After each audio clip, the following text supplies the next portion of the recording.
Social media کی اس وسیع دنیا میں جہاں آپ کو کچھ کام کی باتیں ملیں گی، وہیں آپ کو انواع و اقسام کی خرافات کا بھی سامنا کرنا پڑے گا۔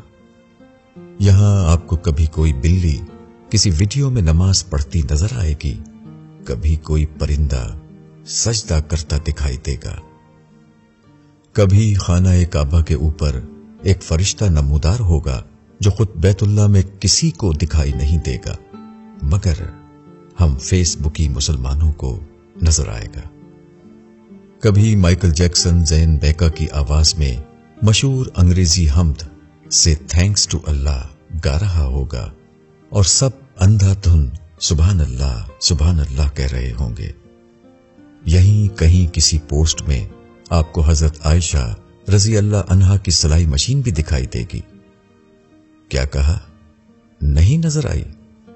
ارے بھائی سبحان اللہ اور ماشاء اللہ کے کمنٹس ہٹا کر دیکھیں، یہیں کہیں پائی جائے گی۔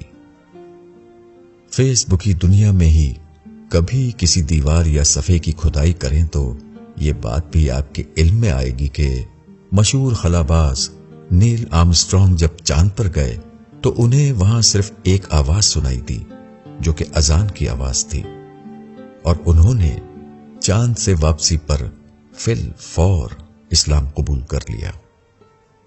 اب اس تفصیل میں کون جائے کہ چاند پر فضا یعنی ایٹماسفیئر زمین جیسا نہیں اور وہاں آواز سنائی نہیں دیتی، نہ ہی کوئی اس تحقیق میں پڑے گا کہ اس امریکی خلاباز کے چاند پر جانے اور نہ جانے کے بارے میں بھی دو رائے ہیں۔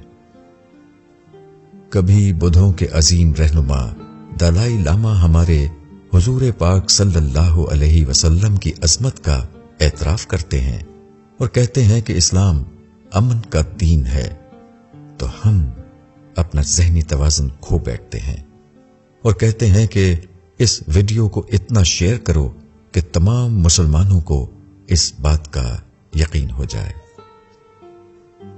کوئی مجھے بتائے کہ ہمارے عقیدے اس قدر کمزور ہیں کہ ہمیں محمد صلی اللہ علیہ وسلم کی ذات اقدس کی عظمت کی گواہی ان غیر مسلموں سے لینی پڑے گی۔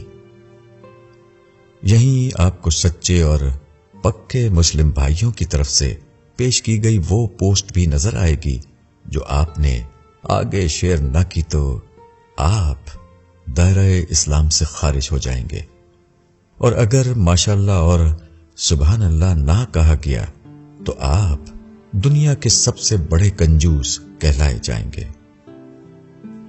اللہ کے بندوں، کچھ تو زور اپنے ذہن پہ بھی ڈالا کرو کہ اسے زنگ نہ لگ جائے۔ اس بات سے کسے انکار ہے کہ اللہ کی ہر مخلوق چرند پرند اس کی حمد میں مصروف ہیں، مگر ان کا طریقہ ہم سے مختلف ہے۔